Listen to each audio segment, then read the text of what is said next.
The first time I saw the letter, it was crumpled at the edge of a smelly trash pile behind Kamsi's house. I wasn't supposed to be there, but life as a curious neighbor means you sometimes stumble upon things you'd rather not. I picked it up, thinking it was one of those fancy wedding invitations people like to discard after the party. But when I smoothed it out, my heart skipped a beat. Congratulations!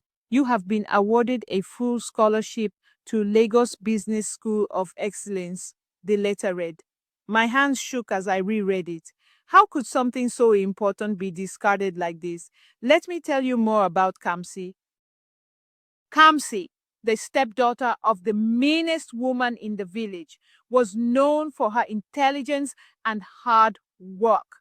Her stepmother, Madam Ereti, was equally infamous for her harshness. It didn't take a genius to figure out what had happened. The letter hadn't just fallen into the trash, it was put there on purpose. This wasn't the first time I'd seen Madame Ireti's cruelty toward Kamsi. Just a week before, I'd seen Kamsi scrubbing the veranda on her knees under the scorching sun, while Madame Ireti sat in the shade barking instructions. Kamsi's books had been left untouched in a corner, her school bag shoved beneath a chair. She barely had time to study, yet her teachers always praised her for her brilliance. One evening, I heard Kamsi's muffled sobs through the thin walls that separated our compounds.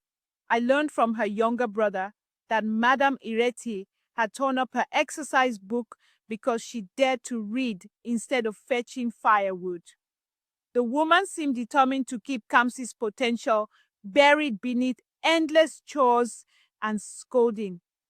The night before I found the letter, I'd overheard Madame Ireti complaining to a neighbor about Kamsi's stubbornness.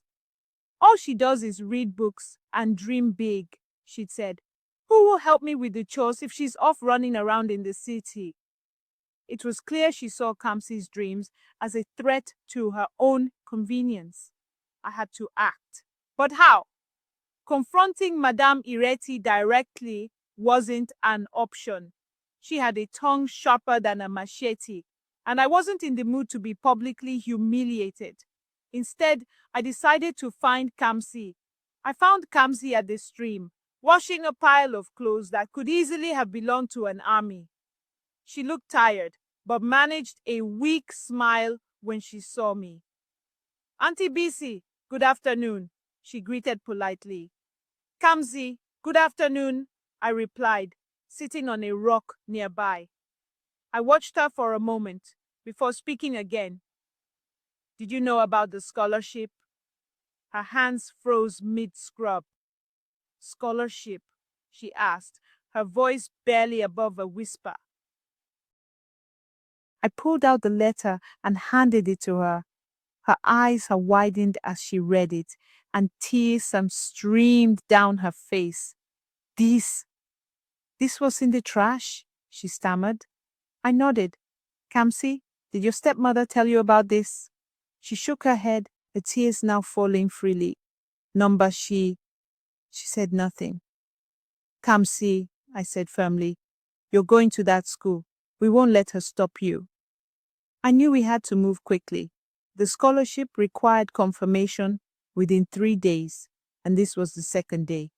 Together we walked to the school's principal, Mr. Adewale. He was a kind man, known for his fairness. Sir, I began, handing him the letter.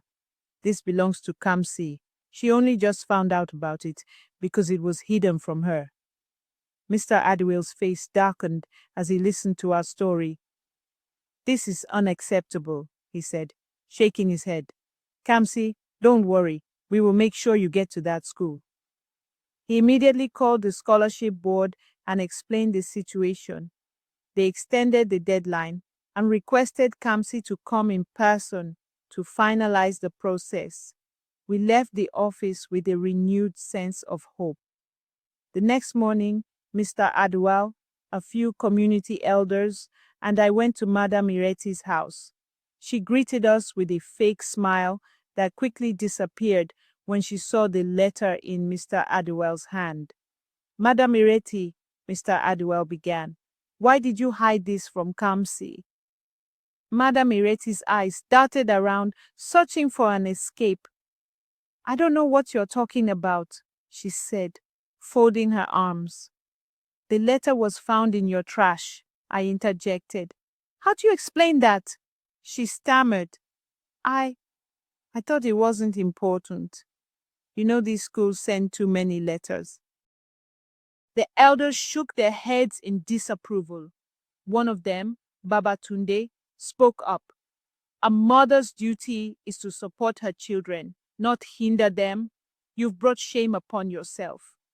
Madam Ireti, cornered and exposed, could only mumble weak excuses. But the damage was done. The entire village now knew of her actions. Word spread quickly, and the village was outraged. Women gossiped openly about Madam Ireti's cruelty, and men shook their heads in disgust. Some even suggested that the local council take action against her. Kamsi, however, became a symbol of resilience. The villagers came together to provide her with supplies for her new school.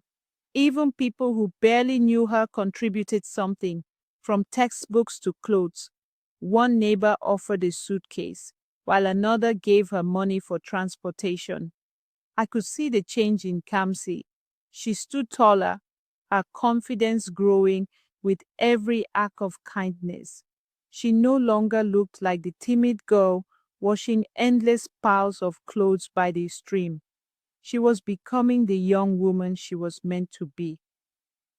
When the day came for Kamsi to leave for Lagos to attend Lagos Business School, the entire village gathered to see her off. Madam Ireti stayed inside, refusing to show her face. Kamsi hugged me tightly before boarding the bus. Thank you, Auntie BC, she said. I'll make you proud. I watched the bus disappear down the dusty road, feeling a mix of pride and sadness. Kamsi was leaving, but she was heading toward a brighter future. The village cheered as the bus disappeared from sight, knowing they had helped change a life. A week after her departure, I received a letter from Kamsi. Her neat handwriting filled the page as she described her journey to Lagos. Dear Auntie BC, it began. I arrived safely, and the business school is even more beautiful than I imagined. The registrar was so kind, and I have completed my registration. My room is small but cozy, and my classmates have been very welcoming. She went on to express her gratitude for all the support she had received. Please, thank everyone in the village for me. I will never forget what they did to help me get here. Over the months, Kamsi continued to write. She shared stories of her classes, her new friends, and the challenges she faced adjusting to life in the city. She often mentioned how much she missed the village and how she looked forward to visiting during the holidays. I made sure to read her letters aloud to the villagers.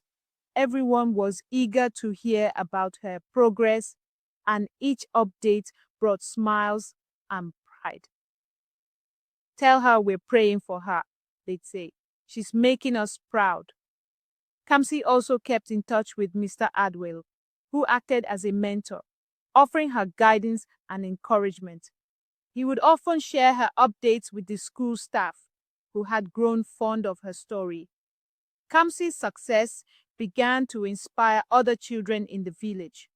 Parents who had once been indifferent to education started taking their children's schooling more seriously.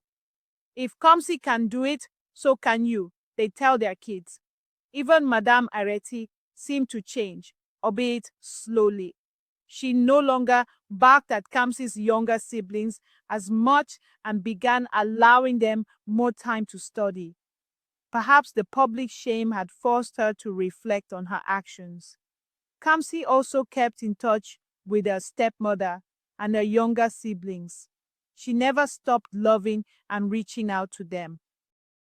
Moral of the story: Madame Ereti's plan to suppress Kamsi's potential backfired spectacularly. Her actions not only brought shame upon herself, but also rallied the entire community to support Kamsi. This story is a reminder that no matter how much someone tries to hold you back, hard work, kindness, and a little help from others can overcome even the greatest obstacles. If you enjoyed this story and believe in the power of resilience, don't forget to upvote, comment, and subscribe for more tales of triumph and justice.